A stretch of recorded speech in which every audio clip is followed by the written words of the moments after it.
ব্রিটেনে অর্থ কেলেঙ্কারির অভিযোগে পদত্যাগ করেছেন রিফর্ম ইউকে নেতা নাইজেল ফারাজ এমপি। ফারাজের এই সিদ্ধান্ত শুধু একটি আসন ছাড়ার ঘটনা নয়, এর সঙ্গে জড়িয়ে আছে ব্রিটেনের অভিবাসন রাজনীতি আর ভোটের সমীকরণ।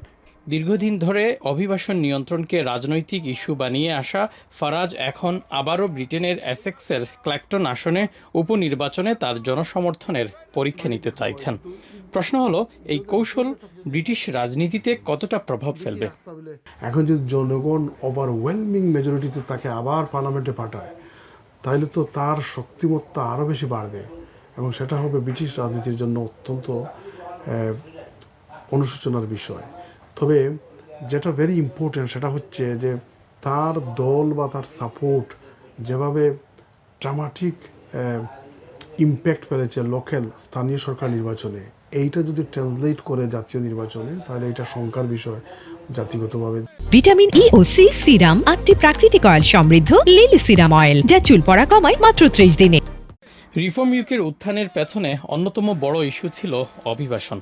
সীমান্ত নিয়ন্ত্রণ, বৈধ ও অবৈধ অভিবাসন কমানোর প্রতিশ্রুতি দিয়ে দলটি সাম্প্রতিক বছরগুলোতে উল্লেখযোগ্য জনসমর্থন অর্জন করেছে।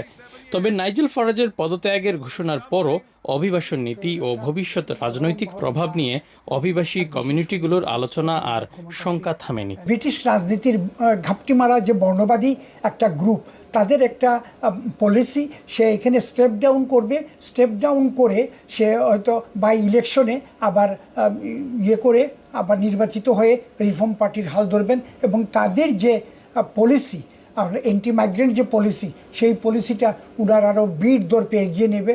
এবং অলরেডি তারা বলতেছে যাদের অন্ততপক্ষে ব্রিটিশ সিটিজেনশিপ না ILR আছে, তারা কাউন্সিল হাউসও পাবে না, কাউন্সিল হাউস থেকেও তাদেরকে ওনারা বের করে দিবেন। এই সমস্ত পলিসিগুলো দিয়ে 80% মতন যে হোয়াইট ইন্ডিজিনিয়াস কমিউনিটি আমরা যারা বলি, যাদেরকে বুঝাই, সেদেরকে আকর্ষণ বা অ্যাট্রাকশন করার চেষ্টা প্রতিনিয়ত তারা করছে।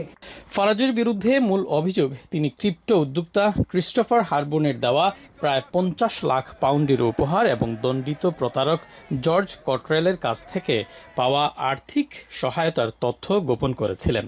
এই অভিযোগে পার্লামেন্টের স্ট্যান্ডার্ডস কমিশনার তদন্ত শুরু করলে রাজনৈতিক চাপে শেষ পর্যন্ত তাকে এমপি পদ থেকে পদত্যাগ করতে হয়। এদিকে ব্রিটেনের প্রধানমন্ত্রী ও লেবার পার্টির প্রধান হওয়ার পথে আরও এক ধাপ এগিয়ে গেলেন অ্যান্ডি বার্নহাম। মনোনয়ন পর্ব শুরুর পর লেবার পার্টির প্রধান হিসেবে 322 জন দলীয় পার্লামেন্ট সদস্যের সমর্থন পেয়েছেন তিনি। এখন আর কোনো প্রার্থী প্রতিদ্বন্দ্বিতার ঘোষণা না দিলে সহজেই দলের প্রধান হচ্ছেন বার্নহাম। আর সবকিছু ঠিক থাকলে আগামী 20 জুলাই প্রধানমন্ত্রী হিসেবে দায়িত্ব নিতে পারেন ম্যানচেস্টারের এই সাবেক মেয়র। মেকারফিল্ডে উপনির্বাচনে অভাবনীয় সাফল্য দেখানোর পর থেকে লেবার পার্টির ভবিষ্যৎ রচিত হচ্ছে বার্নহামের হাত ধরেই। According to law, so help me God. Shariful Islam Chowdhury, এখন লন্ডন।